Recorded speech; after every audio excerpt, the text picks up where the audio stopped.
திருப்தி வந்துடும். அதனால் வாழ்க்கைங்கிறது சலிப்பு நிறைந்தது அப்படிங்கிற எண்ணத்தை உண்டாக்கிக்கிறோம். ஒன்று அடைஞ்சதுக்கு அப்புறம் இன்னொன்று தேட ஆரம்பிச்சிருவோம். ஆக இந்த தேடல்ங்கிறது நாம் ஒன்று அடைஞ்சாலும் அடையாவிட்டாலும் தொடர்ந்து நடந்துக்கிட்டு தான் இருக்கும். இதுக்கு முடிவே கிடையாது. இந்த உண்மையை நாம் நல்லா புரிஞ்சுக்கணும் அப்படிங்கிறது பெரியவங்களுடைய கருத்து. ஏழையும் தேடுறான், பணக்காரனும் தேடுறான், நோயாளியும் தேடுறான், நோய் இல்லாதவனும் தேடுறான், அதிகாரம் உள்ளவனும் தேடுறான், அதிகாரம் இல்லாதவனும் தேடுறான், முட்டாளும் தேடுறான், அறிவாளியும் தேடுறான். ஆனால் யாரும் இதை தான் தேடி சாதிக்க போகிறோம், இதுதான் முடிவு அப்படின்னு திட்டவட்டமாக சொன்னதில்லை. ஒன்று அடைஞ்சதும் இன்னொன்று தேட ஆரம்பிச்சிடுறாங்க, அவ்வளோதான். அதாவது உங்களின் தேடுபவர் உங்கள் உள்ளேதான் இருக்கிறார், அவரை தேடி கண்டுபிடியுங்கள். இதுதான் ஞானிகள் நமக்கு சொல்லுகிற ஒரு ஆலோசனை. நம்மால் ஒருத்தன் ஜெயிலில் இருந்தான். இன்னொரு கைதி அவனை பார்த்து கேட்டான், ஏன்பா உன்னை பார்க்குறதுக்கு வெளியிலேருந்து யாருமே இங்கே வர்றது இல்லையே, உனக்கு சொந்தக்காரங்களே கிடையாதா அப்படின்னு கேட்டானா. ஏன் இல்லை, எனக்கு சொந்தக்காரங்க நிறைய பேர் உண்டு, அவங்க என்னை பார்க்க வராததுக்கு காரணம் வேற அப்படின்ட்டுருக்கான் இவன். என்ன காரணம்னு கேட்டான் அவன். அதுக்கு இவன் சொன்னானா, அதுக்கு என்ன காரணம்னா அவங்க எல்லாரும் இங்கே உள்ளேயே இருக்கிறாங்க அப்படின்னானா. ஒரு சீன தேசத்து அரசர் இருந்தார். அவருக்கு வயசாயிட்டுது. அவருக்கு அடுத்தபடியாக அவருடைய புள்ள பட்டத்துக்கு வரணும், ஆட்சி பொறுப்பை ஏற்றுக்கணும். ஒரு நல்ல தலைவனுக்கு இருக்க வேண்டிய பண்புகள்லாம் தன்னுடைய மகனுக்கு இருக்கணும்னு விரும்பினார் அந்த அரசர். அதனால் இளவரசனை பக்கத்தில் இருந்த ஒரு குரு கிட்ட அனுப்புனார். இளவரசன் அவர்கிட்ட போய் சேர்ந்தான். அந்த குரு என்ன பண்ணார் தெரியுமா, இவனை பார்த்து சொன்னார், இதை பாருப்பா, நீ என்ன பண்ணுற, இப்போவே பக்கத்தில் இருக்கிற காட்டுக்கு போ, நடு காட்டில் போய் ஒரு இடத்துல உட்காந்துக்கோ, அங்கே என்னென்ன சத்தம்லாம் உன் காதில் விழுதுன்னு கவனித்து கேளு, உன் காதில் விழுந்த ஓசைகள் என்னென்னங்கிறத என்கிட்ட வந்து சொல்லு, அதுதான் எனக்கு தெரியணும், உனக்கு வேலையும் அதுதான் அப்படின்னு சொல்லி அனுப்பி வச்சுட்டார். இளவரசன் காட்டுக்கு போனான். குரு சொன்னபடியே ஒரு இடத்துல உட்காந்து கவனித்து கேட்டான். அதுக்கப்புறம் குருக்கிட்ட திரும்பி வந்தான். என்னென்ன சத்தம்லாம் கேட்ட அப்படின்னு கேட்டார் குரு. குருவே, காட்டில் நான் பறவைகள் சத்தம்லாம் கேட்டேன், மிருகங்களின் ஓசையையும் கேட்டேன், இதை தவிர இடி மின்னல் மழை இதுகளோட சத்தத்தையும் கேட்டேன் அப்படின்னா. குரு யோசனை பண்ணார், நீ இன்னமும் சரியாக கேட்கல, அதனால் மறுபடியும் காட்டுக்கு போ, கொஞ்ச நாள் தங்கியிருந்து கேட்டுட்டு வா அப்படின்னார். இளவரசனுக்கு ஒன்றும் புரியல. இருந்தாலும் குருவின் கட்டளையாச்சே, மறுக்க முடியுமா? உடனே அவன் மறுபடியும் காட்டுக்கு போனான். ஒரு இடத்துல உட்காந்தான். கொஞ்ச நேரம் உன்னிப்பாக கவனித்து கேட்டான். சில நாள் கழித்து குருக்கிட்ட திரும்பி வந்தான். குருவே, இந்த தடவை சில துல்லியமான சத்தங்களை எல்லாம் கேட்டான். தேனி பறக்கிற சத்தம், நீரோடையின் மெல்லிய ஓசை, இதெல்லாம் கேட்டேன்னா. குரு சிரித்தார். நீ மறுபடியும் காட்டுக்கு போ, இன்னும் சில நாள் அங்கே இரு, முழுமையாக கவனமாக கேட்டுக்கிட்டு வா அப்படின்னு சொல்லி அனுப்பி வச்சுட்டார். இளவரசனுக்கு குழப்பம் அதிகமாயிட்டுது. ஒன்றுமே புரியல. மறுபடியும் காட்டுக்கு போனான். மௌனமாக ஒரு இடத்துல உட்காந்துட்டான். அப்படியே தியானத்தில் ஆழ்ந்துட்டான். சில நாளில் அவனுக்கு இதுவரை கேட்காத ஓசைகள்லாம் கேட்க ஆரம்பிச்சிட்டுது. இதைத்தான் நான் கேட்கணும்னு என்னுடைய குரு எதிர்பார்த்துருக்கிறாருங்கிறத புரிஞ்சுக்கிட்டான். உடனே குருக்கிட்ட ஓடனான். குருவே, இந்த தடவை காதுகளுக்கு கேட்க முடியாத சில ஓசைகளை கூட என்னால் உணர முடிஞ்சுது. பூ மலருகிற ஓசை, சூரியனால் பூமி சூடாகிறப்போ எழுகிற ஓசை, காலை பனித்துளியை இந்த புல்லுலாம் குடிக்கிற ஓசை, இது எல்லாம் என்னால் நல்லா கேட்க முடிஞ்சுது அப்படின்னா.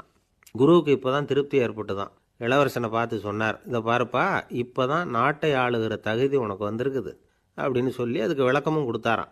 எந்த அரசன் தன்னுடைய மக்களின் இதயம் பேசுகிற மௌன மொழியை, மௌன வார்த்தைகளை கேட்குறானோ அவன்தான் ஆள தகுதி உள்ளவன். எந்த அரசன் தன்னுடைய மக்களின் உணர்ச்சிகளை உண்மையாக உணர்றானோ அவன்தான் முதன்மையான அரசன். போலி வார்த்தைகளை மட்டும் கேட்டுட்டு பல மௌன ராகங்களை காதில் வாங்கிக்காதவன் அரசனே இல்லை. எந்த நாட்டில் எப்போ ஒரு அரசன் தன்னுடைய மக்களின் உணர்ச்சிகளை கேட்க மறுக்கிறானோ அன்னையிலேருந்தே அந்த நாடு அழிய தொடங்குது அப்படின்னு அர்த்தம். இதுதான் அந்த குரு இளவரசனுக்கு போதிச்சது. வாயால் பேசுகிறத மட்டும் கேட்டு ஏமாறக்கூடாது, உணர்ச்சிகளையும் கேட்கறதுல தான் மனப்பக்குவம் உண்டாகும். மக்கள் உணர்ச்சிகளை புரிந்து கொள்ளாத அரசர்கள் நீடிச்சிருக்க முடியாது. அது மாதிரி நாடுகளில் அடிக்கடி குழப்பம் தான் உண்டாகும். அப்படி இருந்தால் அடிக்கடி ஆட்சி மாறிக்கிட்டு இருக்கும். அப்படிப்பட்ட ஒரு தேசம், அங்கே ஒரு சிறைச்சாலையில் 3 கைதிகள் பேசிக்கிட்டு இருந்தாங்க. ஒருத்தன் சொன்னான், நான் இந்த நாட்டு ராஜாவை எதிர்த்து பேசிக்கிட்டு இருந்தேன், அதனால் என்னை பிடிச்சி கொண்டாந்து இங்கே போட்டுட்டாங்க அப்படின்னா ஒருத்தன். இன்னொருத்தன் சொன்னான், நான் இந்த நாட்டு ராஜாவை ஆதரித்து பேசிக்கிட்டு இருந்தேன், அதனால் என்னை பிடிச்சி கொண்டாந்து இங்கே தள்ளிவிட்டாங்க அப்படின்னா. அது சரி, நீ என்ன தப்பு பண்ண அப்படின்னு சொல்லி 3வது ஆளை பார்த்து இவங்க கேட்டாங்க. அதுக்கு அந்த ஆள் சொல்கிறான், நான் தான் இந்த நாட்டு ராஜா அப்படின்னானா. ஒரு ஆசாமி வேகமாக ஓடிக்கிட்டு இருந்தான். ஏன் இப்படி ஓடுறேன்னு கேட்டார் இன்னொருத்தர். அங்கே ஒரு ஆள் அடிபட்டு கிடக்கிறான், அதை பார்த்தேன், உடனே ஓடுறேன்னா. எங்கேன்னு கேட்டார். ஆஸ்பத்திரிக்குன்னா. ஒரு ஆள் அடிபட்டு கிடக்கிறத பார்த்தா உடனடியாக நாம் செய்ய வேண்டியது முதல் உதவி, அதுக்கப்புறம் தான் ஆஸ்பத்திரி. இன்றைக்கி விபத்துங்கிறது சர்வசாதாரணமாக நடந்துக்கிட்டு இருக்குது. வாகன விபத்து, வெடிகுண்டு விபத்து, தீ விபத்து, கட்டடம் சரியறது, பூகம்பம், இப்படி நிறைய நடக்குது. ஒரு விபத்தை பார்த்துட்டா நம்மளில் பல பேர் நமக்கு என்னத்துக்கு வம்புன்னு ஒதுங்கி போயிடுறதும் உண்டு. சில பேர் துணிஞ்சு கிட்ட போய் உதவி செய்கிறதும் உண்டு. அப்படி உதவி செய்ய நினைக்கிறவங்களுக்கு உபயோகப்படுற தகவல் இது. விபத்தில் காயமடைஞ்சவங்களை 3 பிரிவாக பிரிக்கலாமா. முதல் வகை கொஞ்சம் சீரியஸானது, உயிருக்கு உடனே ஆபத்து தரக்கூடியது. மூளை காயம், முகம், கழுத்து காயங்கள், இருதயம், நுரையீரல் காயங்கள், வயத்தில் உள்ளுறுப்பு காயங்கள், அதிகப்படியான இரத்தப்போக்கு, இதனால எல்லாம் பாதிக்கப்பட்டிருந்தால் அது முதல் வகை அப்படின்னு நாமளே மனசுக்குள்ளே முடிவு பண்ணிக்கணும். இவங்களுக்கெல்லாம் உடனடியாக முதல் உதவி கொடுக்கணும். தாமதப்படுத்தாமல் ஆஸ்பத்திரிக்கு கொண்டுகிட்டு போயிடணும். இப்படி கொஞ்சம் எச்சரிக்கையாக நடந்துக்கிட்டால் அவங்களில் பல பேரை காப்பாற்றி போடலாம். ரெண்டாவது வகை எப்படின்னா, முதல் உதவி விரைவாக கிடைச்சா உயிர் பிழைக்கக்கூடிய மார்பு காயங்கள், கைகால் எலும்பு முறிவு, இடுப்பு முதுகெலும்பு காயம், சீரான இரத்த சேதம், இப்படிப்பட்டவங்களை ரெண்டாவது வகையாக பிரிக்கணும். ஆபத்து இல்லாத சிராய்ப்புகள், சிறு காயங்கள், இரத்த உறைவுகள், இதனால் பாதிக்கப்படுறவங்க மூணாவது வகை. ஒருத்தர் தலையில் அடிபட்டு நினைவு விழுந்துட்டார்னு வச்சுங்க, அவருக்கு வாந்தி வர்றதுனால புறையேறி மூச்சு அடைப்பு உண்டாகும். இப்படி ஆகாமல் இருக்கிறதுக்காக தலையை ஒரு பக்கமாக சாய்ச்சி வைக்கலாம். நாடி துடிப்பையும் இதய துடிப்பையும் தொட்டு பார்க்கணும். அது குறைஞ்சிருந்தாலும் சரி, நின்று இருந்தாலும் சரி, அவர் மார்பை நிமிஷத்துக்கு 80 தடவை உள்ளங்கையால் அழுத்தி இதய துடிப்பை மீட்கிறதுக்கு உதவி பண்ணணும். கழுத்தில் காயம்பட்டாலும் ஆபத்து அதிகம். கழுத்துக்கு அடியில் ஒரு துண்டை மடித்து வைக்கலாம். 2 பக்கமும் சின்ன தலையணை அல்லது துணி மடிப்புகளை வச்சு கழுத்தை அதிகமாக அசையாமல் பார்த்துக்கலாம். முதுகெலும்பு முறிஞ்சிருக்குமோ அப்படிங்கிற சந்தேகம் இருந்ததுன்னா அவரை அதிகமாக அசைய விடக்கூடாது. அதிகமாக அசைஞ்சால் தண்டு இடத்துல பாதிப்பு ஏற்பட்டு கைகால் விளங்காமல் போயிடும். அவரை ஒரு கனமான போர்வை இல்லைன்னா பாயில் படுக்க வச்சு 4 பேர் மெதுவாக தூக்கி மருத்துவ உதவிக்கு அனுப்பி வைக்கலாம். கையெலும்பு முறிஞ்சிருந்தால் முறிஞ்ச பாகத்தை உடம்போடு சேர்த்து அசையாமல் கட்டி போடலாம். கால் எலும்பு முறிஞ்சிருந்தால் மற்ற காலோடு சேர்த்து கட்டி போடலாம். முறிஞ்ச பாகம் தொங்காமல் பார்த்துக்கணும், அப்போ தான் வீக்கம் உண்டாகாமல் இருக்கும். வெட்டு காயம், குண்டடிப்பட்ட காயம், இதிலெல்லாம் ரத்தப்போக்கு அதிகமாக இருக்கும். ரத்தம் வெளியேற ஆபத்து அதிகம். சுத்தமான துணியை பல மடிப்புகளை மடித்து காயத்தின் மேலே வச்சு அழுத்தமாக ஒரு 10 நிமிஷம் பிடிச்சிக்கணும். ரத்தம் நின்ன உடனே காயத்துக்கு கட்டு போடலாம். சில சமயம் காயம்பட்ட பாகத்தை உயரமாக தூக்கி பிடிச்சிக்கிட்டா தான் ரத்த கசிவு நிற்கும். இந்த விவரங்களையெல்லாம் கொஞ்சம் மனசில் வாங்கி வச்சுக்கிட்டோம்னா சமயத்தில் உதவும். ஏன்னா இந்த காலத்தில் விபத்து எந்த ரூபத்தில் எப்போ வரும்னு யூகிக்கவே முடியல. நண்பர் ஒருத்தர் சொன்னார், நேற்றுக்கு பாருங்கள் சார், என் கண்ணு முன்னாடியே ஒரு சின்ன விபத்து நடந்ததுன்னார். என்னன்னு விசாரித்தோம். ஒரு பஸ்ஸில் வந்துக்கிட்டு இருந்தேன். அந்த பஸ்ஸில் பின்பக்கம் படி ஓரமாக நின்றுக்கிட்டு இருந்த ஒருத்தர் ரோட்டில் விழுந்துட்டார். டிரைவர் அதை கவனிக்கலை, நிறுத்தாமல் அவர் பாட்டுக்கு போகிறாருன்னார். கண்டக்டர் உடனே விசில் கொடுத்து பஸ்ஸை நிறுத்த வேண்டியது தானே அப்படின்னோம். அதுதான் சார் முடியாமல் போச்சுன்னார் அவர். ஏன்னு கேட்டாங்க. தவறி கீழே விழுந்ததே அந்த கண்டக்டர் தான் சார் அப்படிங்கிறார். ஒரு நண்பர், அவர்கிட்ட பேசிக்கிட்டு இருந்தேன். மனித உறவுகள் பற்றி அவர் சொல்லிகிட்டு இருந்தார். அமெரிக்காவில் தந்தை மகன் உறவு எப்படி இருக்குது அப்படிங்கிறத விளக்கிறதுக்கு அவர் ஒரு கதையை சொன்னார். ஒரு அப்பா பகல் பூராவும் அலுவலகத்தில் வேலை, ஓடி ஆடி உழைச்சிக்கிட்டு களைச்சி போய் ராத்திரி 10 மணிக்கு மேலே வீடு திரும்பினான். வீட்டு வாசலில் அவரோட மகன் காத்துக்கிட்டு இருக்கிறான். இன்னமும் தூங்கலை. அப்பாவை வாசல்லையே தடுத்து நிறுத்தி, அப்பா உனக்கு சம்பளம் எவ்வளவு அப்படின்னு கேட்குறான். ஏற்கனவே ஆஃபீஸு பிரச்சனைகளால் அழுத்து போய் திரும்புகிற அப்பாவுக்கு கோவம் வந்துடுது.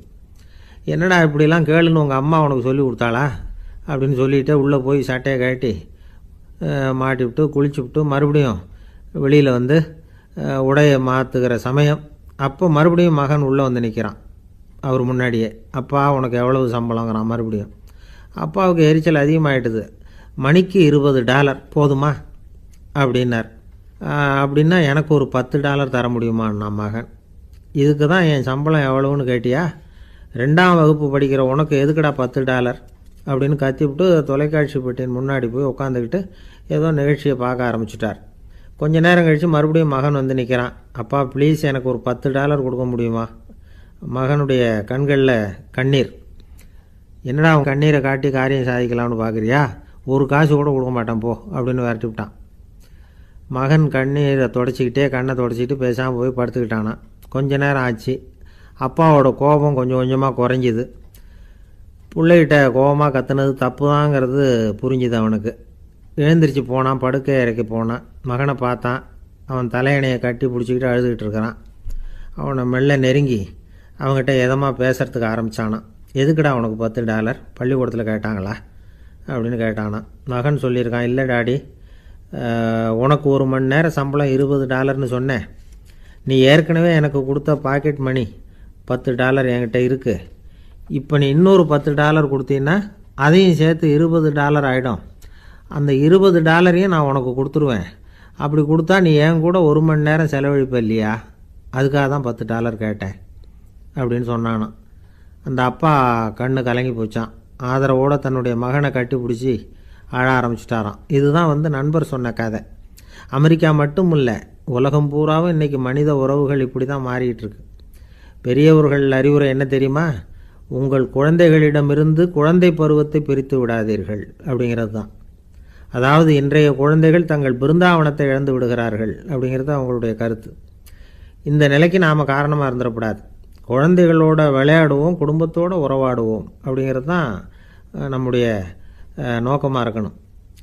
இன்றைய உறவு முறைக்கு இன்னொரு உதாரணம் சொல்லுவாங்க. ஒருத்தர் வந்தாராம், அவர் பக்கத்தில் ஒரு சின்ன பையன். நாம் அவரை விசாரிக்கிறோம், யார் இந்த பையன் அப்படின்னா அவர் சொல்கிறார், இவன் எனக்கு தூரத்து உறவு அப்படின்னாராம்.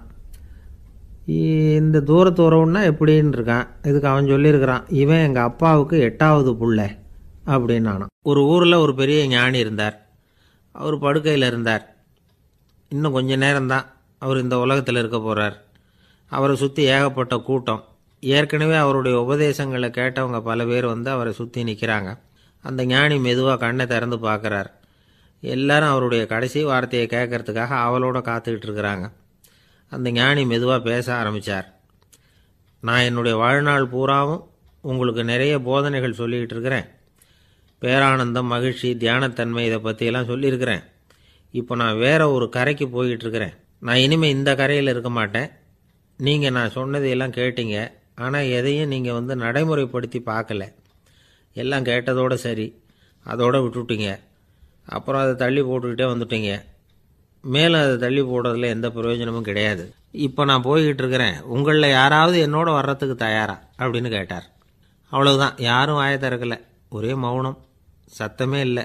ஒருத்தர் பார்த்துக்கிட்டே நிற்கிறாங்க. அந்த கூட்டத்தில் ஒரு ஆள் அந்த ஞானி கூடவே 40 வருஷத்துக்கு மேலே இருந்திருக்கிறான். அவனும் வாயை திறக்காமல் இன்னொருத்தன் முகத்தை பார்த்துக்கிட்டே நிற்கிறான். இந்த சமயத்தில் பின்னாடி நின்றுக்கிட்டு இருந்த ஒருத்தன் கையை தூக்கினான். ஞானி அவனை பார்த்தார். சரி, ஒருத்தனுக்காவது நம்மோட வர்றதுக்கு தைரியம் இருக்குது அப்படின்னு நினச்சார். ஆனால் அந்த ஆள் என்ன சொன்னான் தெரியுமா? ஐயா, நீங்கள் கேட்குறப்போ நான் உடனே எழுந்திருக்கல, கையை மட்டும்தான் தூக்கினேன். என்ன காரணம்னா, நான் எப்படி அடுத்த கரைக்கு சேர்றதுங்கிறது தெரிஞ்சுக்கிறதுக்காகத்தான். அந்த விவரத்தை மட்டும் இப்போ உங்ககிட்ட இருந்து நான் தெரிஞ்சுக்க ஆசைப்பட்றேன். ஏன்னா இப்போ நான் உங்கள் கூட வர்றதுக்கு தயாராக இல்லை. எவ்வளவோ காரியங்களை நான் இன்னும் இங்கே முடிக்க வேண்டி இருக்குது. வீட்டுக்கு ஒரு விருந்தினர் வந்திருக்கிறார். என்னுடைய இளைய மகனுக்கு கல்யாணம் பண்ணி வைக்கணும். அதனால் இன்றைக்கி உங்கள் கூட வர முடியாது. அது மட்டும் இல்லை, இப்போ உங்கள் கூட அடுத்த கரைக்கு வந்தால் திரும்பி வர முடியாதுன்னு வேறு சொல்கிறீங்க. அதனால் இப்போ நான் வரல. இன்னொரு நாள் நிச்சயமாக நான் வர்றேங்க, உங்களை சந்திக்கிறேன். அதனால் இப்போ நீங்கள் இன்னொரு தடவை எங்களுக்கு விளக்கமாக சொல்லணும். ஏற்கனவே பல தடவை சொல்லியிருக்கிறீங்க. தயவு பண்ணி இப்போ ஒரு தடவை சொன்னீங்கன்னா சௌகரியமாக இருக்கும். அந்த அடுத்த கரையை அடையிறது எப்படி, இப்போ ஒரு தடவை அதை விளக்கமாக சொல்லிட்டீங்கன்னா நல்லா ஞாபகப்படுத்திக்குவேன். அது சரியான சமயம் வர்றப்போ இது எனக்கு உதவியாக இருக்கும் அப்படின்னு நானும். ஆனால் உண்மை என்ன தெரியுமா? அந்த சரியான சமயம் வரவே இல்லை அப்படிங்கிறது தான் உண்மை. இப்படி அந்த கதை முடியும். இந்த கதை அந்த ஒரு ஆளுக்கு மட்டும் இல்லை, கிட்டத்தட்ட எல்லாருக்குமே அது பொருந்தும் அப்படிங்கிறாங்க விவரம் தெரிஞ்சவங்க. எல்லாருமே அந்த சரியான தருணத்துக்காகத்தான் காத்துக்கிட்டு இருக்கிறாங்களாம். அதுக்காக ஜோசியம் பார்க்குறாங்க, கைரேகை பார்க்குறாங்க, நாளைக்கு என்ன நடக்குங்கிற ஆவலில் எல்லாரும் காத்துக்கிட்டு இருக்கிறாங்க. ஆனால் அந்த ஒரு நாள் ஒருபோதும் வரப்போகிறதில்ல. நீங்கள் தள்ளி போடுறதுக்காக பல அர்த்தமில்லாத காரணங்களை தேடுறீங்க அப்படிங்கிறார் ஒரு ஞானி. காத்திருக்கிறதுலேயே நம்ம காலம் ஓடி போயிடுது. ஏன்னா இன்னைக்கு நாம் சிந்திக்கிறது நாளைக்கு நாம் சிந்திக்கிறது இல்லை. ஒவ்வொரு நாளும் ஒவ்வொரு மாதிரி போயிடுது. நாளைக்கு மறுநாளை பற்றியே சிந்திக்கிறோம். இப்படியே அது பாட்டுக்கு போயிடும். கரையை தொட்டு பார்க்குறது எப்போ, இதுதான் கேள்வி. நமக்கு வேண்டியப்பட்ட ஒருத்தர் ஒரு ரயில்வே பிளாட்ஃபாரத்தில் நின்றுட்டு இருக்கிறார். அங்கே இருக்கிறவங்க கிட்ட கேட்குறாராம், விசாரிக்கிறார், ஏங்க கிழக்க போகிற ரயில் போயிட்டுதுங்களான்னாராம். போயிட்டுதுன்னு இருக்கிறாங்க. கொஞ்ச நேரம் கழித்து ஏங்க மேற்க போகிற ரயில் போயிட்டுதுங்களான்னு கேட்டிருக்காரு. போயிட்டுதுங்களான் இருக்காங்க. அப்புறம் கொஞ்ச நேரம் கழித்து மறுபடியும் ஏங்க 10:30 மணி வண்டி போயிட்டுதான்னு கேட்டிருக்காரு. தொடர்ந்து காலையிலேருந்து சாயந்தரம் வரைக்கும் இப்படி ஒரே இடத்துல நின்றுட்டு கேட்டுக்கிட்டே இருக்கிறார். இதை பார்த்துக்கிட்டு இருந்த ஒருத்தர் அவர்கிட்ட வந்து, ஏங்க நீங்கள் எங்கே போகணும் அப்படின்னு கேட்டாராம். இவர் மெதுவாக சொன்னாராம், இந்த ரயில்வே லைனை தாண்டி அந்த பக்கம் போகணும் அப்படின்னாராம். நம்பிக்கை இல்லைன்னா இந்த உலகத்தில் நாம் நடமாடவே முடியாது. அவநம்பிக்கையோடு இருந்துக்கிட்டு இருந்தால் என்றைக்கும் அவஸ்தை தான். நாம் நம்புறது நடக்குதோ இல்லையோ அது வேறு விஷயம். ஆனால் எதையும் நம்பி தான் நாம் அடி வைக்க வேண்டியிருக்கு. வேறு ஒன்றும் வேணாம், ஒரு லாட்ரி சீட்டு வாங்குகிறோம், அது எங்கே நமக்கு விழப்போகுது அப்படிங்கிற அவநம்பிக்கையோடவா வாங்குகிறோம். பரிசு நமக்கு தான் அப்படிங்கிற நம்பிக்கை உள்ளூர இருக்கிறதுனால தான் அதை வாங்குகிறோம். இருந்தாலும் முடிவு வேறு மாதிரி ஆகிடுது. அதுக்காக மனசு சோர்ந்து போகிறதில்ல, அடுத்த மாதமும் சீட்டு வாங்குகிறோம். இந்த நம்பிக்கை தான் மனித வாழ்க்கைக்கு ஆதாரம். ஒரு கடையில் போய் டீ சாப்பிட்றீங்க, அந்த டீ நல்ல டீ தானா, அதில் விஷம் கலந்துருக்குமா அப்படிங்கிற சந்தேகம் வந்துட்டுதுன்னு வச்சுங்க. அதுக்கப்புறம் அதை எப்படி நீங்கள் சாப்பிட முடியும்? நம்பி தான் சாப்பிட்ணும். ரயில் ஒழுங்காக போய் சேருங்கிற நம்பிக்கை இருக்கிறதுனால தான் அதில் ஏறி உட்காடுறோம். லெட்டர் ஒழுங்காக போய் சேருங்கிற நம்பிக்கை இருக்கிறதுனால தான் பெட்டியில் போடுறோம். சரி, நம்ம கதையெல்லாம் நம்மளோட இருக்கட்டும். மனித நம்பிக்கை எந்த அளவுக்கு உறுதியாகவும் அறிவுபூர்வமாகவும் இருக்கணுங்கிறதுக்கு அலெக்சாண்டர் வாழ்க்கையில் நடந்த ஒரு சம்பவத்தை உதாரணமாக சொல்லலாம். இந்த உலகத்தையே ஜெயிக்கணும்னு புறப்பட்டார் அலெக்சாண்டர். ஒரு கட்டத்தில் அவர் சிட்னஸ் நதி கரைக்கு சேர்ந்தார். அந்த சமயத்தில் அவருக்கு கடுமையான நோய் வந்துட்டுது. அவர் கூடவே வந்திருந்த கிரேக்க வைத்தியர்கள் என்னென்னமோ முயற்சியெல்லாம் பண்ணி பார்த்தாங்க. இருந்தாலும் அலெக்சாண்டருக்கு வந்திருக்கிறது என்ன நோய்ங்கிறத அவங்களால கண்டுபிடிக்க முடியல. ஏன்னா அந்த பகுதியில் உள்ளவங்களுக்கு மட்டுமே அதிகமாக வரக்கூடிய ஒரு வினோதமான நோயாக இருந்தது அது. ஆனால் அவர் இருக்கிற இடம் எதிரியோட இடம், பாரசீக மன்னனோட ஆளுகைக்கு உட்பட்ட இடம். என்ன பண்ணுறது அப்படின்னு எல்லாரும் யோசனை பண்ணாங்க. பாரசீக மன்னனோட அரண்மனையில் இருக்கிற வைத்தியர் வந்தால் இந்த நோயை குணப்படுத்தி விடுவார் அப்படின்னு சொன்னாங்க. இருந்தாலும் எதிரியோட நாட்டில் இருக்கிற வைத்தியரை கூப்பிட்டு எப்படி நம்பி வைத்தியம் பார்க்க சொல்கிறது அப்படின்னு சொல்லி எல்லோரும் தயங்கினாங்க. ஆனால் அலெக்சாண்டர் தயங்கலை. பரவாயில்ல, அழைச்சிட்டு வாங்கன்னு விட்டார். உடனே அவரை போய் அழைச்சிட்டு வந்துட்டாங்க. அவர் வந்தார். அலெக்சாண்டர் உடம்பை பரிசோதனை பண்ணி பார்த்தார். சரி, இதை குணப்படுத்தி விடலாம், பயப்பட வேண்டியதில்லை. ஆனால் இதுக்கு ஒரு மூலிகை ரசம் தயார் பண்ணி கொடுக்கணும். நான் போய் அதை தயார் பண்ணிவிட்டு 2 நாளில் திரும்பி வந்துடுறேன் அப்படின்னு சொல்லிவிட்டு போனார் அந்த வைத்தியர். அதே மாதிரி 2 நாளில் திரும்பி வந்தார் மூலிகை ரசத்தோட. இதுக்கு இடையில் அலெக்சாண்டரோட தளபதிகளில் ஒருத்தர் ரகசியமாக ஒரு எச்சரிக்கை கடிதம் கொடுத்து அனுப்பியிருக்கிறான். அதை வாங்கி என்ன விஷயம்னு பார்த்தார். இப்போ உங்ககிட்ட வந்திருக்கிற எதிரி நாட்டு வைத்தியரை நம்பாதீங்க, அவன் கொண்டுகிட்டு வந்திருக்கிற மூலிகை ரசத்தில் விஷம் கலந்துருக்குது அப்படின்னு அதில் எழுதியிருக்கு. அதை பார்த்தார் அலெக்சாண்டர். இருந்தாலும் கொஞ்சம் கூட அலட்டிக்கலை. வைத்தியர் கொடுத்த மருந்தை வாங்கி கடகடன்னு குடிச்சுட்டு அதுக்கப்புறம் அந்த கடிதத்தில் இருந்த விஷயத்தை அந்த வைத்தியர்கிட்ட சொன்னார். வைத்தியர் தகைச்சு போயிட்டார். தன் மேலே அலெக்சாண்டர் வச்சிருக்கிற நம்பிக்கையை பார்த்து அவருக்கு ரொம்ப வியப்பு. வைத்தியர் உண்மையிலேயே நல்ல மருந்து தான் கொண்டுகிட்டு கொடுத்துருக்கிறார், அதில் விஷம்லாம் எதுவும் கலக்கலை. அதுக்கப்புறம் அலெக்சாண்டர் அந்த வைத்தியரை பார்த்து சொன்னாராம், நம்பிக்கைங்கிற அச்சாணியை ஆதாரமாக வச்சுக்கிட்டு தான் இந்த உலகம் சுற்றிக்கிட்டு இருக்குது. எனக்கு எதிரியாக இருந்தாலும் பாரசீக மன்னர் ரொம்ப பெரியவர். அப்பேற்பட்ட மன்னருடைய அரண்மனை வைத்தியர் தொழில் நேர்மை இல்லாதவராக இருக்க மாட்டார். அப்படி இருந்தால் அவரை அரண்மனை வைத்தியராக வச்சிருக்கவே மாட்டாங்க அப்படின்னு நம்பினேன். என்னுடைய நம்பிக்கை வீண் போகலை அப்படின்னாராம். இதுதான் மானுட நம்பிக்கைங்கிறது. இந்த காலத்துலேயும் இது மாதிரி இந்த மானுட நம்பிக்கையை ரொம்பவும் சாமர்த்தியமாக கையாளுகிற கெட்டிக்காரங்க சில பேர் இருக்கிறாங்க. இந்த காலத்து குரு, அவருக்கு ஒரு சிஷ்யன். குரு முன்னாடி அந்த சிஷ்யன் ரொம்ப பணிவாக நின்று, குருவே, உங்கள் கையால் விஷத்தை கொடுத்தாலும் அதை வாங்கி மடமடன்னு குடிச்சிருவேன் அப்படின்னா. உன்னுடைய குரு பக்தியை மெச்சினேன் அப்படின்னார் குரு. அதுக்கு அந்த சிஷ்யன், அப்படி இல்லை குருவே, உங்ககிட்ட சிஷ்யனாக இருக்கிறத விட உங்கள் கையால் விஷத்தை வாங்கி குடிச்சு விடுறது ரொம்ப நல்லது, அதனால தான் அப்படி சொன்னேன் அப்படின்னா. ஒரு தீக்குச்சி தீப்பெட்டியை பார்த்து கேட்டுதான், நாம் 2 பேரும் தானே உரசிக்கிறோம், ஆனால் நான் மட்டும் தீ பிடிச்சி எரிஞ்சு போகிறேன், நீ அப்படியே இருக்கிறியே அப்படின்னு தான். அதுக்கு தீப்பெட்டி சொல்லியிருக்குது, உனக்கு தலையில் கணம் இருக்குது அதனால் அழிஞ்சு போகிற அப்படின்னு தான். எப்படி இருக்கு பாருங்கள் இந்த பதில். தலையில் கணம் உள்ளவங்க யாருமே சரியாக இருக்க முடியாது. எவ்வளவு பெரியவங்களாக இருந்தாலும் சரி, ரொம்ப கஷ்டம்தான் அது. கர்வம்ங்கிறது கூடவே கூடாது. இதை விளக்கிறதுக்கு மகான் ஒருத்தர் ஒரு சம்பவத்தை சொல்கிறார். அர்ஜுனன் தீர்த்த யாத்திரை பண்ணானா. அப்போது தென்னிந்தியாவுக்கு வந்திருக்கிறான். ராமேஸ்வரத்துக்கு போனப்போ அங்கே இலங்கைக்கு கல்லுலாம் அடுக்கி போடப்பட்டிருந்த பாலத்தை பார்த்தானா. ஒரு சின்ன குரங்கு அதுக்கு பக்கத்தில் விளையாடிக்கிட்டு இருந்திருக்கு. அதை பார்த்துட்டு அர்ஜுனன் சிரிச்சிருக்கான். ஏன் சிரிக்கிறேன்னு கேட்டிருக்கு அந்த குரங்கு. ராமன் மிகச்சிறந்த வில் வீரன். அப்படி இருக்கிறப்போ அவன் இலங்கைக்கு அம்புகளாலேயே ஒரு பாலம் கட்டியிருக்கலாம். அதை விட்டுட்டு போயும் உன்ன மாதிரி குரங்குகளை துணையாக வச்சுக்கிட்டு இப்படி ஒரு கருங்கல் பாலத்தை கட்டியிருக்கிறானே அப்படின்னு நானா. அம்புகளால் பாலம் கட்ட முடியுமா அப்படின்னு கேட்டு தான் குரங்கு. ஏன் முடியாது, என்னால் முடியுமேன்றிருக்கான் அர்ஜுனன். அம்பால் பாலம் கட்டலாம், இருந்தாலும் என்ன மாதிரி குரங்குகள் ஏறி நடந்தால் அது தாங்குமா? அதனால தான் ராமர் கருங்கல் பாலமே கட்டினார் அப்படின்றது குரங்கு சொல்லிச்சான். அப்படியே சொல்கிற, நான் வேணும்னா இப்போ அம்புகளாலேயே ஒரு பாலத்தை கட்டுறேன், நீ அது மேலே ஏறி நடந்து பார். பாலம் விழுந்துட்டுதுன்னா நான் தீ மூட்டி அதில் குதித்து உயிர் தியாகம் பண்ணிவிடுறேன் அப்படின்னு நான் ரொம்ப கோபமாக. உடனே அந்த சின்ன குரங்கு பெரிய உருவம் எடுத்துட்டு தான் கையில் கதையோடு அர்ஜுனன் முன்னாடி நிற்கிறான் அனுமன். பார்த்தா, என்னுடைய தலைவர் ராமரையா இழிவாக பேசுகிற, நீ இப்போ பாலம் கட்டு, நான் என்னுடைய பலத்தை காட்டுறேன் அப்படின்னு அனுமன். அர்ஜுனன் தன்னுடைய காண்டிபத்தை எடுக்கிறான், சரமாரியாக அம்புகளை விடுறான். அதெல்லாம் ஒன்றோட ஒன்று கோத்துக்கிட்டு அப்படியே பாலம் மாதிரி நிற்கிது. அர்ஜுனன் தலை நிமிர்ந்து நின்னான். அனுமன் உயர கிளம்பி அங்கேருந்து பாலத்தில் பொத்துன்னு இறங்கினான். பாலம் அப்படியே நொறுங்கி போச்சு தூள் தூளாக. என்ன அர்ஜுனா, இப்போ என்ன செய்ய போகிற அப்படின்னு நான் ஏளனமா. அர்ஜுனன் தலையை தொங்க போட்டுக்கிட்டான். சொன்னபடி தீ மூட்டி அதில் குதிக்கிறதுக்காக 3 தடவை சுற்றி வந்தான். அப்போது கிருஷ்ணர் அங்கே வந்தார். என்ன அர்ஜுனா, என்ன நடக்குது, என்ன இது அப்படின்னு ஒன்றும் தெரியாத மாதிரி கேட்டார். அர்ஜுனன் வாயை திறக்கிறதுக்கு முன்னாடி அனுமன் வாயை திறந்தான், நடந்ததை சொன்னான். அர்ஜுனன் சவால் விட்டபடி உயிர் திறந்தே ஆகணும்னா அனுமன். கிருஷ்ணர் யோசனை பண்ணார். நல்லது, இந்த சவால் விட்டதுக்கும் நடந்ததுக்கும் யார் சாட்சி? பெரியவர் ஒருத்தரை சாட்சியாக வச்சுக்கிட்டல்லவா நீங்கள் இந்த போட்டியை நடத்தியிருக்கணும் அப்படின்னார். அதனால் என்ன, இப்போ மறுபடியும் அந்த போட்டியை நடத்திவிட்டா போச்சு, என்னால் அந்த அம்பு பாலத்தை நொறுக்க முடியாதா அப்படின்னு அனுமன். சரி, இப்போ மறுபடியும் அது நடக்கட்டும்னார் கிருஷ்ணர். அர்ஜுனன் அம்பு பாலம் அமைச்சான்.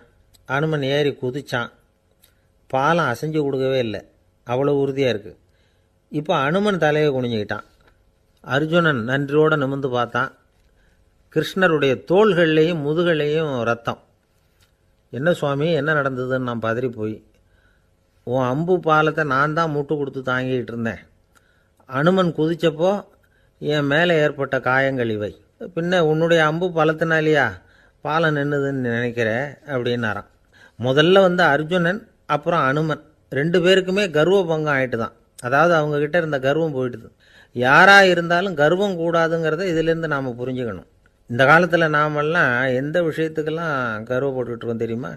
2 பெண்கள் தங்களுடைய கணவன்மார்களை பற்றி ரொம்ப பெருமையாக பேசிக்கிட்டாங்களாம்.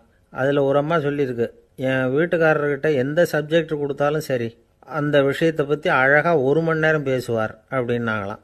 உடனே இன்னொரு அம்மா, அது என்ன பிரமாதம், என் வீட்டுக்காரருக்கு சப்ஜெக்டே தேவையில்லை, விஷயமே இல்லாமல் நாள் பூரா பேசிக்கிட்டு இருப்பார் அப்படின்னாங்களாம்.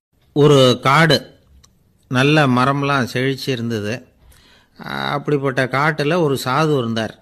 அவர் எப்படின்னா எப்பவும் ஒரு மரத்தடியில் உட்காந்துருப்பார். ஏன்னா அவருடைய இருப்பிடமே அதுதான். அவர் என்ன பண்ணுவார், 3 கல் வச்சுருந்தார். செங்கல் மாதிரி இருக்கும், ஆனால் அதை விட கொஞ்சம் பெருசாக இருக்கும். எதுக்கு அந்த 3 கல்லுன்னா அதுதான் அவருடைய படுக்கை. அதாவது தூங்குறப்ப ஒரு கல்லை தலைக்கு கீழே வச்சுக்குவார், இன்னொரு கல்லை இடுப்புக்கு கீழே வச்சுக்குவார், இன்னொரு கல்லை காலுக்கு கீழே வச்சுக்குவார். உடம்பை அப்படியே ஒரு தகட்டால் மூடிக்குவார், அப்படியே தூங்கி போடுவார்.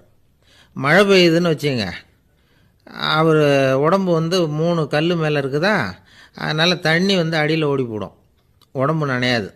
மேலே தகடு இருக்கிறதுனால மழையும் உடம்புல படாது. அவர் தூக்கமும் கெடாது, நிம்மதியாக தூங்குவார்.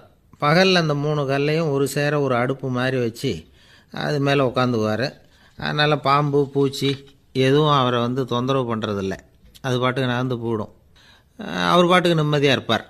யாராவது எதையாவது கொண்டுகிட்டு கொடுத்தா அதை வாங்கி சாப்பிடுவார், அவ்வளவுதான். ஒரு நாள் அந்த நாட்டு அரசன் காட்டுக்கு வேட்டையாட வந்தான். அந்த வழியாக வந்தப்போ இந்த சாது படுத்துருக்கிறத பார்த்தான். பரிதாபப்பட்டான். ஐயோ பாவம், இவர் இப்படி இந்த கல் மேலே உடம்ப வச்சுக்கிட்டு தூங்குறாரே, என்ன பாடுபடுவார். இவரை நாம் அரண்மனைக்கு அழைச்சிட்டு போய் சுகமாக நிம்மதியாக இருக்கிறதுக்கு வழி செஞ்சு கொடுப்போம், அது ரொம்ப நல்லாயிருக்கும் அப்படின்னு நினச்சான். அப்படி நினச்சிக்கிட்டே அரண்மனைக்கு வந்துட்டான். அதுக்கப்புறம் ஒரு பல்லக்கையும் 2 சேவகர்களையும் காட்டுக்கு அனுப்பி அந்த சாதுவை மெதுவாக இங்கே அழைச்சிட்டு வந்துடுங்க அப்படின்னு சொல்லி அனுப்பி வச்சான். இவங்க போய் அவர்கிட்ட விவரத்தை சொன்னாங்க. எனக்கு என்னத்துக்கு அரண்மனை வாசம் அப்படின்னார். இருந்தாலும் மன்னர் உத்தரவு, நீங்கள் அவசியம் வரணும் அப்படின்னாங்க இவங்க. சரின்னு சொல்லிவிட்டு வேறு வழி இல்லாமல் புறப்பட்டார். புறப்படும் பொழுது என்ன பண்ணார்னா, மறக்காமல் அந்த 3 கல், ஒரு தகடு, அதையும் எடுத்து பல்லக்கில் வச்சுக்கிட்டார். என்னத்துக்கு இதையெல்லாம் எடுத்து வைக்கிறாரு அப்படின்னு சொல்லி அவங்க யோசனை பண்ணாங்க. இருந்தாலும் அதை பற்றி ஒன்றும் கேட்கல. பேசாமல் அவரை அழைச்சிட்டு போய் அரண்மனையில் விட்டுட்டாங்க. அரசன் ஓடி வந்தான், வரவேற்றான், அறுசுவை உணவு படைத்தான். அவர் படுக்கிறதுக்கு தங்க கட்டில், பட்டு மெத்தை, இப்படி எல்லாம் ஏற்பாடு பண்ணி வச்சான். இங்கே படுத்து ஓய்வு எடுத்துக்குங்க அப்படின்னு சொல்லிவிட்டு அவன் பாட்டு போயிட்டான். மறுநாள் காலையில் பார்க்குறான், சாது படுத்துருக்கிறார். எப்படி தெரியுமா? அந்த பட்டு மெத்தை மேலே 3 கல்லையும் வச்சு வழக்கம் போலவே அது மேலே படுத்துருக்கிறார். அதுக்கு மேலே தகடு. அரசன் பார்த்துட்டு அதிர்ச்சி ஆயிட்டான். என்ன சுவாமி இப்படி அப்படின்னா, சாது சொன்னார், எனக்கு தேவையும் இல்லை குறையும் இல்லை, எல்லா இடத்துலையும் எனக்கு ஒரே மகிழ்ச்சி தான் அப்படின்னார். மகிழ்ச்சிங்கிறது தங்க கட்டிலேயோ பட்டு மெத்தையிலேயோ இல்லை, அது மனசில் இருக்கிற ஒரு விஷயம். உண்மையான மகிழ்ச்சிக்கு வழி மனப்பக்குவம் அப்படிங்கிறது அந்த அரசனுக்கு புரிஞ்சுதான். இந்த காலத்தில் ஒரு சாமியார், அவரை தேடி ஒரு சீடன் வந்தான். என்னாச்சு தெரியுமா? சுவாமி, எனக்கு நிம்மதி வேணும், அதுக்கு என்ன வழின்னு கேட்டான். சாமியார் நிமிர்ந்து பார்த்தார். அப்புறம் சொன்னார், நீ ஏகப்பட்ட பேர்கிட்ட கடன் வாங்கியிருக்கிற, அதையெல்லாம் திருப்பி கொடுத்தா தான் உனக்கு நிம்மதி கிடைக்கும்னார். இவனுக்கு ஆச்சரியம். அது எப்படி சாமி, அவ்வளவு கரெக்டாக நான் கடன் வாங்கினதை கண்டுபிடிச்சிங்க அப்படின்னா, உனக்கு கடன் கொடுத்து சாமியாராக போனதே நான் தான்ப்பா, அதனால தான் இந்த கதிக்கு வந்தேன். என்கிட்டயே நிம்மதிக்கு வழி கேட்குறிய, அதுதான்டா வேதனை அப்படின்னாராம் அவர். ஒரு குரு, இளம் சீடர்கள் எதிரில் உட்காந்துருக்கிறாங்க. குரு பாடம் நடத்திக்கிட்டு இருக்கிறார். சீடர்களுக்கு ஒரு ஆசை, அதாவது ஒரு முக்கியமான மந்திரத்தை நம்ம குருநாதர்கிட்ட இருந்து கற்றுக்கணும் அப்படிங்கிறது அவங்க ஆசை. அது என்ன மந்திரம்னா, இறந்தவரை உயிர்ப்பிக்கக்கூடிய புனித மந்திரம், அதாவது செத்தவங்களுக்கு மீண்டும் உயிர் உண்டாக்குகிற மந்திரம். குருவே, தயவு பண்ணி அந்த மந்திரத்தை எங்களுக்கு உபதேசிக்கணும் அப்படின்னு கேட்டாங்க. அது ரொம்ப ஆபத்தானது, அது என்னத்துக்கு உங்களுக்கு வேண்டாமேன்னாராம் குரு. எங்களுடைய நம்பிக்கை உறுதிப்படுறதுக்காகத்தான் கேட்குறோம், வேற ஒன்றும் இல்லை அப்படின்னாங்களாம் சீடர்கள். பக்குவப்படாத அறிவுங்கிறது ரொம்ப ஆபத்தானது அப்படின்னாராம் குரு. இது சீடர்களுக்கு புரியல. அது எப்படிங்க பக்குவப்படாத அறிவு ஆபத்தானதுன்னு சொல்கிறீங்க, அப்படின்னா என்ன அப்படின்னு கேட்டிருக்காங்க சீடர்கள். குரு அதுக்கு விளக்கம் கொடுத்தாராம். அந்த மந்திரத்தை எப்போ பயன்படுத்தணுங்கிறது முக்கியம். அதை அறியக்கூடிய ஞானம் ஏற்படுகிற வரைக்கும் அதை தெரிஞ்சுக்காமல் இருக்கிறது தான் நல்லது, இல்லைன்னா ஆபத்து.